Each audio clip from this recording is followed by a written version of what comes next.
Hey there. So, my next guest had an ambition, knew exactly what she wanted, and she went for it. And it took her halfway across the world. And while she's there, she's been able to figure out not only what made her happy in life, but also how to help other people do what made her happy in life. So, this was a wonderful conversation. I know you're absolutely going to love it.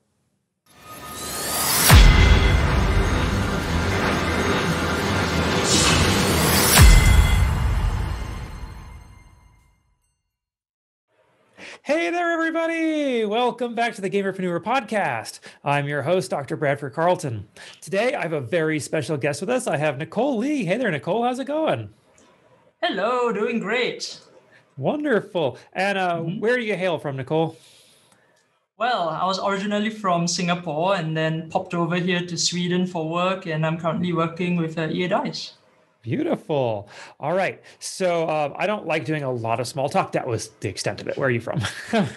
So why don't we go ahead and just begin right into it and just tell us a little bit about yourself, please. Oh, yeah. Wow. There's a whole bunch of different ways to approach this, but I think we'll start with how we got here. And ultimately, I've been a gamer for quite a long time, ever since I was a kid, really. And one of the really cool things is my parents, because they said, you're going to have to do well in school. And in doing so, that will gain you access to the console. Now, the console became a prize, right? Which is one of those things where you actually start working towards stuff. And then you get really good at it because you say, okay, there's a reward. What do I want to do to get the reward? Do well in school, get to game. So I started seeing gaming as its own reward. And, I did a fair amount of gaming because I got good at school, right? And then I wound up in the games industry, worked with Ubisoft Singapore, and then after a couple of years, popped over here. And yeah, that's a short story of it. Fantastic. All right. That gives us a ton to talk about. Before we do that, though, you said you watched my show, so you kind of know what's coming up next. I ask everybody a single question, so I'm going to ask you just like I ask everybody else. On a scale of 1 to 10, 10 being high, how weird are you, Nickole? Oh, wow. Well, that depends on whether it's the inside perspective or the outside perspective. From my own perspective, I'm absolutely not weird, which makes me a 1 out of 10. On the other hand, depending on how people see me, it can range anywhere from 5 to 8, depending on how well aligned they are with the general state of the world. So when it comes to weirdness, what kind of stuff constitutes weirdness? I guess some of my interests might be a bit unconventional. Like, for example, I like reading books. And people will say, oh, that doesn't seem so unusual, except in this day and age, you don't have a lot of people reading books. You don't have a lot of people reading anything longer than a couple lines on social media, maybe reading headlines on articles and skipping the rest. That happens a fair bit. But yeah. Well, now you're making me feel weird. I read 200 pages a day. So. Yeah. Well, join the club, right? Yeah. All right. Beautiful. Now, Nickole, this is the Gamerpreneur podcast, so I do need your gaming cred. You told me a little bit about your childhood and all that, but when did you first start playing video games? Oh, wow. Let's see. I would say that would be back in primary school in Singapore, and that would be, that dates me a bit. It'll be about 1993. So that was basically the time that I got access to the first computer.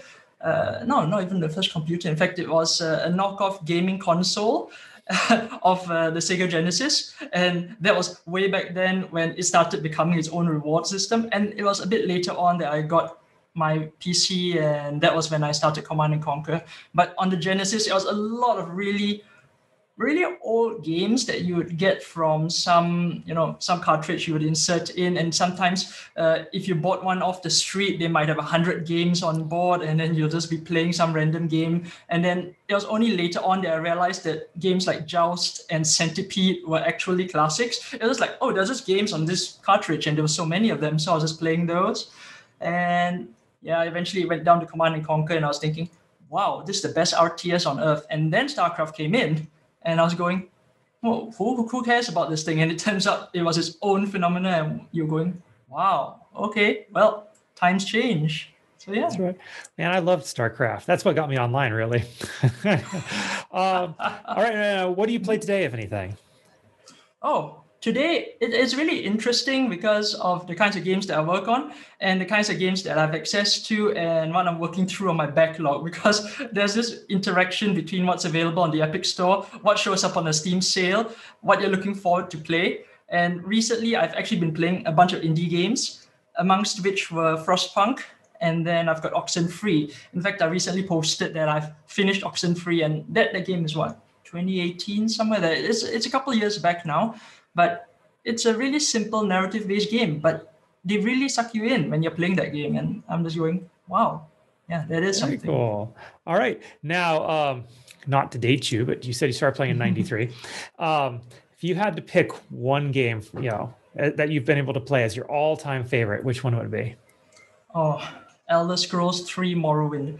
And this would be a strange one because I've had that question asked a number of times, and each time I'm thinking of different games, but eventually I gravitate towards Morrowind.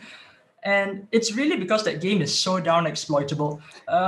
You can gain skills from doing all kinds of things, and some of those systems are not really properly balanced. So as a result, you can do really, really strange exploits and just make incredibly powerful characters using the game mechanics. And I'm pretty sure that that's not really intentional, but when you're playing it, it's quite fun just seeing the ways you can break that game. And as a result, there's actually a lot to explore in it. And that's why it actually gave me a really great experience. So I'll have to say it's Morrowind. All right, I love it. Okay, fantastic. Now, let's go over to Entrepreneur. That's enough about video games for now.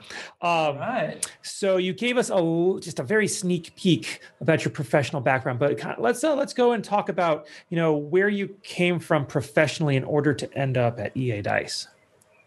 Oh, well, that's a fun journey, and it actually starts in Singapore, right?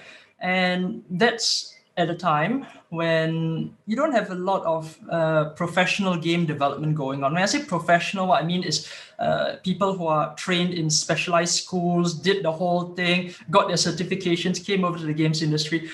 I was not trained in that way, but there are lots of people who are trained in that way nowadays. So that's great, that's progress. But we were just trying to get an internship because, you can't get into the industry without an internship, but you don't have a whole bunch of studios to work for. And there wasn't anything in the National University of Singapore. They didn't actually have internships available for the games industry during my time. So I was going, oh my goodness, what do you do? So I actually wrote to the vice president of EA Singapore, Chris Thompson at the time. And I said, hi, I'd like to have an internship at EA. And he replied, I said, why don't you come down for an interview? So I got the interview. I was saying, I'd like to work with game design in EA. And then I basically got a biz dev internship, and I was saying, no, I would prefer to do something else. I prefer to do game design. And then eventually I got into the MIT Gambit Gaming Alliance. Basically, it's a research alliance between MIT and Singapore. We did an indie title then. And then after that, I popped over to Ubisoft Singapore. So that was basically my first foray. Oh, well, before that, I was working with my professor, a serious games researcher. So I was doing research in serious games. And then I thought to send a portfolio over to Ubisoft Singapore. And that's how I got in. Started working on Ghost Recon Phantoms. And yeah, after that, popped over to work on Skull and Bones. Eventually left the company, worked indie with my friend for a little bit on one of his games. And then after that, a recruiter said, hey, you want to consider coming over to Stockholm? I was like, yeah, sure, let's do the interview. It turned out it was for Frostbites. I didn't get the job. They actually hired a local Swede. And I was going, okay, well, here it is. And then the second time, the same recruiter called and said, hey, why don't you interview for this studio in Stockholm? I just did that. Yeah, well, this one's DICE. Okay, we can do that. And long story short, that's how I wound up there. Very cool. And what's your position there? So I'm working as a senior games designer right now. I work primarily on gameplay. It's more like systems design within the game. Beautiful. Okay. And that's not your only focus. You also do something on the side, don't you? Yeah, well, I mean, there's a number of things, right? So it really depends on what we have. I've been taking up coaching as a discipline, so that's part of the repertoire. I'm really interested in building people up. So it doesn't necessarily mean within the day job. It means that outside of work, working with people. In fact, I have a friend who was actually a driver in Cambodia. And that was because I brought my family over to Siem Reap, had a great time, looked at Angkor Wat and all that. And then he has problems because you have no job over there. I mean, right now, because of the COVID situation, he has no job. So I was telling him, have you considered going on YouTube? It's like, get something out there, you have content, you're in an exotic place, you have an exotic life, people are interested in this stuff, so there are opportunities. And these are amongst the things that I do, apart from, of course, having another company running in tandem with my wife. Beautiful. Okay.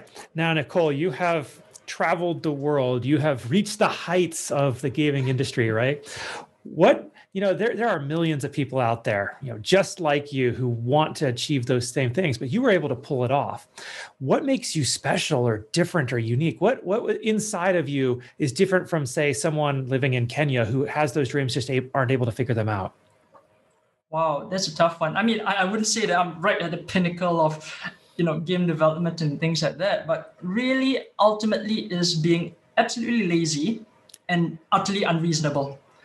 These are the two attributes I think that people should cultivate, and people disagree. They'll say, what, laziness? You see, when you're really lazy, you want the most efficient solution to a problem, be it being able to access the console more by getting your grades. How do you get good grades? Well, you study. But if you study all the hours, you have no time to play your games. So you have to find ways to study better. And that laziness, that urge to shrink down the time spent on your efforts to be able to produce those results, that's part of it.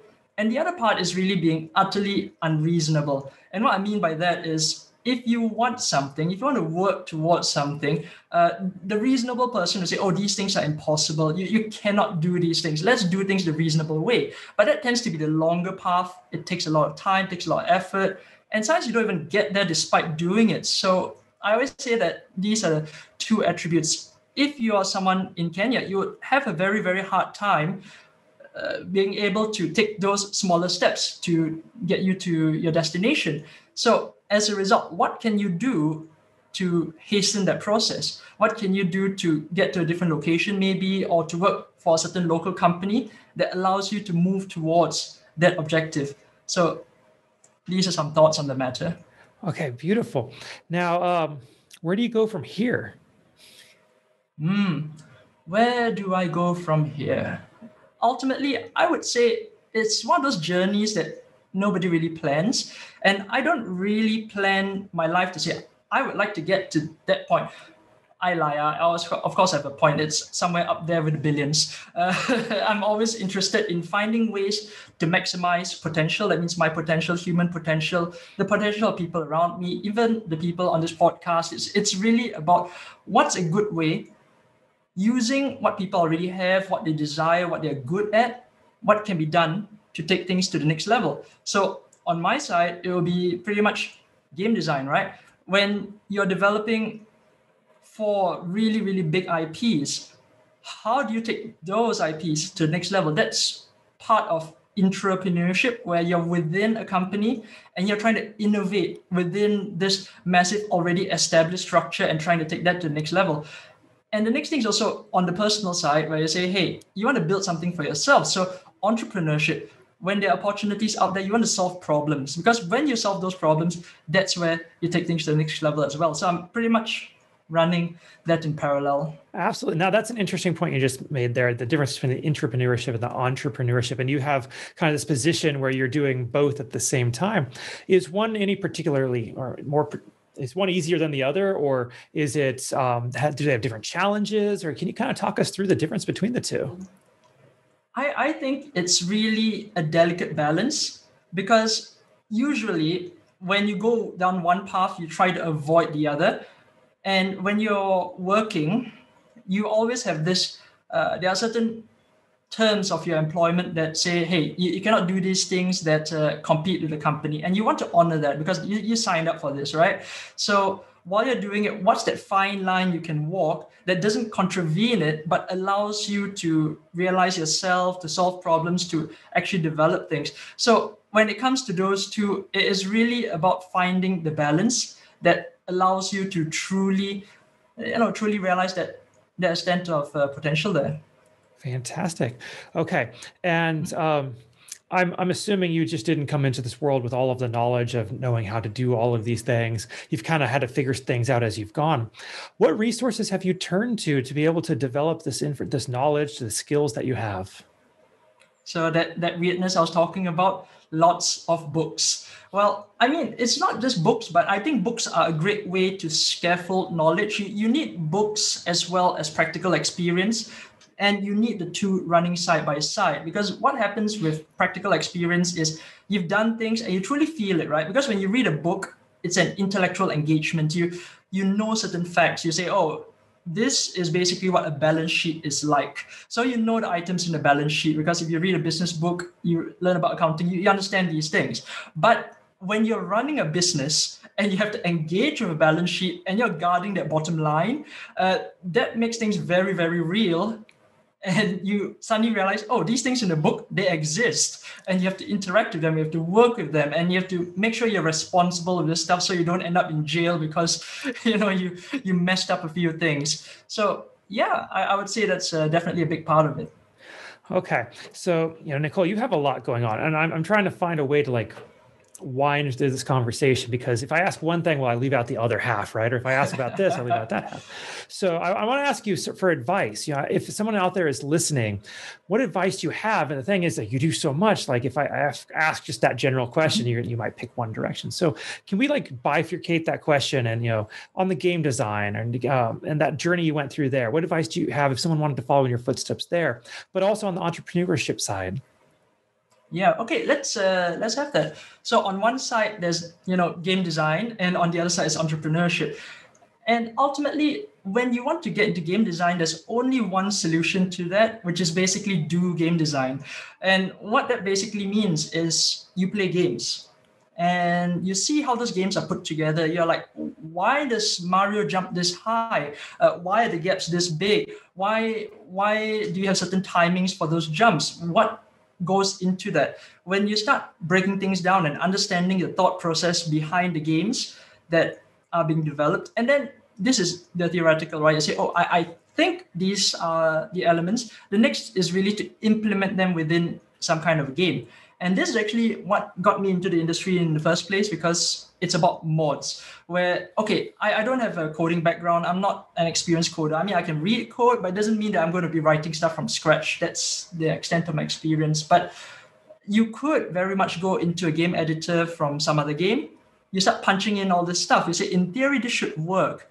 You have that. And now you have a game design that hopefully you've documented, and you can actually present as portfolio, because that allows you to start approaching companies and saying, hey guys, I did this thing with your game using your editor. This is my process, and I'd really like to work with you all. And of course, these days you are really up against much firmer competition, because these guys come from schools, they have great portfolios. It's much better than anything that I could hack together back in the day. So if you're of that particular age and you're thinking of really leaning into this, go to a school, because that's really another great way to get ahead. So this is one of the things I would say about game design, breaking in and trying to get that into the industry. As for entrepreneurship, this is a fun one. Mainly because, again, it's the theory and the practical. And the theory is, of course, you read books and see how great entrepreneurs do their thing. On the other hand, you want to practice, you want to do stuff, but at the same time, it's always really intimidating, because you say, am I going to dedicate all my life, risk all my personal finances just to get into this thing? And I say, well, not really, because as a kid, I like photography, right? So I have cameras, lenses, and all that wonderful stuff. And then, of course, as a kid, I don't have a lot of budget, so I don't really have the money to buy this stuff. So what do? I go to a secondhand place, and there were forums where people are selling cameras. I would buy cameras. I like them. I use them, take photos, and have really nice photos. And after that, I say, oh, but I want to upgrade my equipment. What do? I sell that secondhand stuff back for a profit. And then I use the proceeds to upgrade my equipment. So I was actually able to continue upgrading my camera kit by basically arbitraging the market. And how do I even know the word arbitrage, right? Well, that's because I read books on this stuff. And then they were saying, oh, you can actually gain price differences. And I was saying, well, that's cool. So you can actually do that. And as an entrepreneur, it's really about seeing opportunities and having at least the basic knowledge scaffolding. You don't need to know how to build rockets to Mars, for example. That's very specialized knowledge, but you need to know that it's possible to build rockets to get to Mars. And once you know that possibility, you start asking questions. It's like, if I wanted to build rockets and fly to Mars, what would I need to do? And it's through finding solutions to these questions. You ask the questions, you get the answers. That's the path to entrepreneurship, because you start being able to go step by step and building the thing that will get you to places. Fantastic. That's beautiful advice. Okay. Now I want to talk about you a little more personally if we can. So Nickole, I'd like to hop in a time machine with you. We're going to go back in time to 1993, and little Nickole back then had just gotten her game system taken away for the first time. Okay. Oh, I remember that one. You're going to get to go up to little Nickole, and you're going to be able to tell Nickole, everything that's going to happen in her future, all the ups, all the downs, all the things that she's going to learn. You're going to impart all of your wisdom and knowledge upon her. But if there was only one thing that you can make sure that she absolutely had to know, what would that one thing be? I would tell her, whatever you do, don't be afraid of the stuff that you think you won't like. And it's one of those things where there are blind spots and you don't want to get into certain things because you were told, someone told you, you learned somehow that you should not be involved in these things. And in fact, amongst those things that I was told, informed, influenced not to get into was business, because it's difficult, it's boring, it's the kind of stuff that nobody really wants to get into. Why do you want to get involved with that? And I believed it as a kid, because it's like, hey, I'm a kid, I didn't understand this kind of stuff. So someone told me that, I believed them. And then later on I was like, this stuff is actually fascinating. The more I read about it, the more I like it. What the heck? So it's really being able to break through your own biases. And you get into stuff, and if it turns out you really don't like it at the end, that's fine. You can move on. But if you forever wall it off just because you believe something, that's just limiting. So I would recommend not to do that. Fantastic. Okay, getting a little more personal still. You see, Nickole, I actually believe today, I believe that we learn the most in our life from our failures in our life, not necessarily from our successes. Because when you succeed the first time you try something, it may just be luck, right? You don't I don't know what happened. But if you fail, you're going to figure out what went wrong. You'll be able to move past it and iterate until you get to a success. So I'd like to ask you, what do you consider your biggest failure in life, and what did you learn from it? I think it's exactly the thing that got me to that life lesson, which is basically my biggest failure in life is being afraid. And being afraid of the things that I tell myself, I was told, I was influenced into not wanting to get into. And there were so many opportunities I passed on in the course of my life, especially, when you talk about kids in school, they're frequently skipping school because they didn't like this, but they like that. And then they're trying things out. I never tried things out, mainly because why? Well, I was told, do well in school, you get your console games. So I was kind of tunnel vision, right? It's like, that's the thing I'm going to do. And that's how I am still. I'm the sort, if I want to get something done, I'm going to do that one thing until the thing happens. And it's not always the best, because sometimes you want some diversity. You want a little bit of variety to be able to expand your experiences. And I think the biggest mistake was really that particular tunnel vision, where you go, oh, wow. You reach all the way to university and you realize that throughout the rest of your childhood, you've not actually tried to do other stuff. It's like sometimes you just stop and think, would life be significantly different if I tried that? But then again, I wouldn't be me, so I wouldn't be able to tell what it's all about. So yeah, that's what I'm thinking about it. All right. Thank you for sharing that. I absolutely understand. I went through law school. So I went tunnel vision through school. I get it. Then you wake up, you're like, wait a second. Okay. On the flip side of that question, Nickole, what is something that you're working to improve on yourself today? Today. Yeah, there's an ample amount of stuff, but really I'm actually revising today. And when I say today, I mean like in this current general period of time. And that's just grabbing those old finance books and going through them over again and accessing a bunch of new ones, ultimately just reading about really successful people, how they got there, their own failures in life, and ultimately what they have learned from it. Because right now I'm actually taking a big step back in life and just going, okay, this is life from 30,000 feet. You're looking down. What do we have? and then just meditating on that and figuring out what we're going to play next. And that's ultimately what I'm really up to improving. It's gaining perspective, I guess, if you had to have a TLDR version of that. Wonderful. All right, Nickole, this has been a fantastic interview. Thank you so much. How do people find you? Where are you on social media, contact information, all that, please? Oh, I think the easiest way is really just get in touch on LinkedIn, because you get a lot of weird stuff going on Facebook and other places, and ultimately it's not always the best platform to get in touch with. But when it comes to LinkedIn, it's really pure. You can just go for Nickole Li. You just look up Nickole Li on LinkedIn and you'll find me. Fantastic. All right. Now, as we wrap this up, Nickole, do you have any final thoughts you want to share? Or anything I didn't ask you think we still need to cover? Yeah, no, I'm actually really thinking about the podcast. I'm just thinking about the audience. And it's really that there are so many opportunities in life. And I think it's really, I'll just encourage your listeners to just take a really big step back in life, just gain some perspective and say, okay, where am I? Do I really want to do the thing that I'm doing right now? Do I really want to follow through on this? And if the answer is yes, don't stop. Just go all the way, right? But if the answer is no, this is where you have a chance to make choices. And this is where you can start saying, okay, but what do I really want? And the moment you identify that, that's rocket fuel. That's the stuff that will get you places. So yeah, that's my final thought at the moment. Beautiful. All right, Nickole, thank you so much. I genuinely do appreciate you coming on and taking the time with us today.